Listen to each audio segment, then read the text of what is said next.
am Triple Beam, and I am back with another video for you guys. And in this video, with everything that's been talked about right now with the NFL, you got your AP MVP finalists has been announced. Christian McCaffrey, Drake May,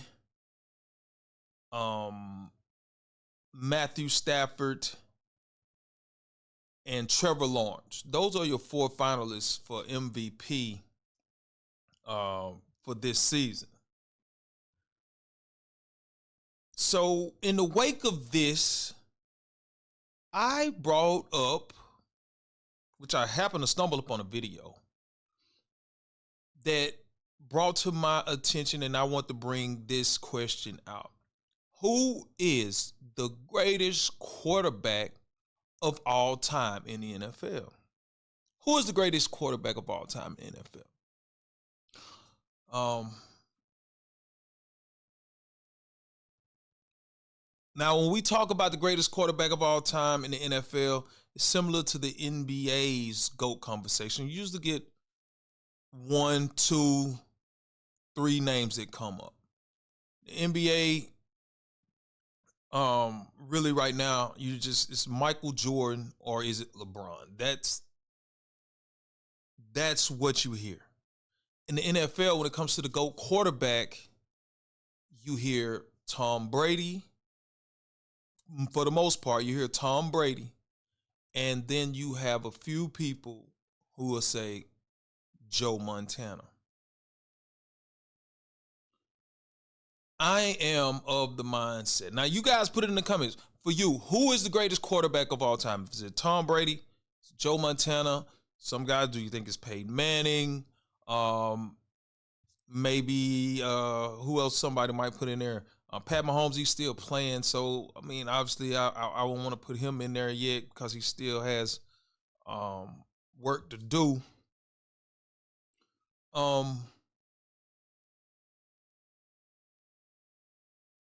So we got to ask ourselves this question. I am of the mindset, guys, that is Joe Montana. And Lawrence Taylor, which I've always said this, but listening to LT, Lawrence Taylor, the greatest defensive lineman of all time, the greatest defensive player of all time. And a lot of people said that Lawrence Taylor is the greatest football player to ever play this game. And a lot of people believe that. I don't know if I disagree with that.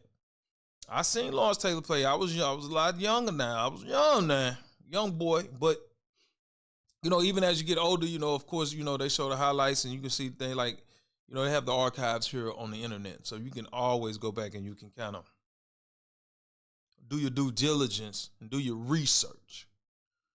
But Lawrence Taylor, man, he had this video where he was talking about Tom Brady and Joe Montana. And he said that it's Joe Montana. And for me, I have to agree.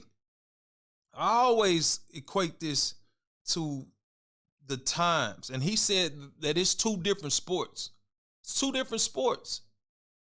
And so when you look at it from that perspective, from the way they played in the 80s and 90s versus the way they play the game now today, it is two totally different sports. It's totally different.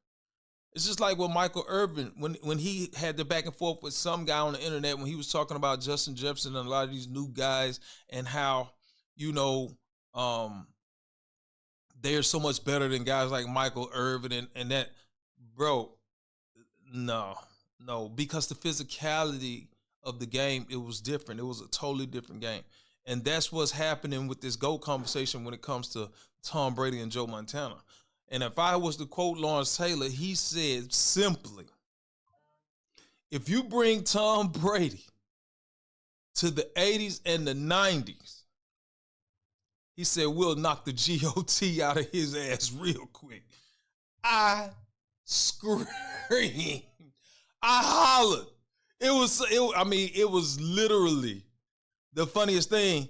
And the fact of the matter is, it was so funny because it's true. Like, he would not last in that era. A lot of guys could not last in that era. It was different, man. Those guys were built different. They was tough. They had the mental toughness. They had the physical toughness to take hit after hit. And literally, man, these guys would punish you. Now, if you don't believe me about Joe being the GOAT, listen to the Hall of Famer Lawrence Taylor. Let me pull this up for you. I'm still with Joe Montana. I'm not going with Tom Brady. Why? Because Joe is the GOAT. You can't compare Joe and Brady, man. Two different eras, two different damn sports. When I played, I'm still with Joe Montana. I'm not going with Tom Brady. Why? Because Joe is the GOAT. You can't compare Joe and Brady, man. Two different eras, two different damn sports. When I played, you could hit quarterbacks, you could bury them. Joe took those hits from me, from Reggie, from the monsters of the Midway, and he still got up and won Super Bowls. Brady, look, I respect the man. He's great. But let's be honest, he played in a league where you touch the QB and they throw a flag. You bring that dude to the 80 seconds or 90 seconds, we'd knock the GOAT out of him real quick. Joe was different.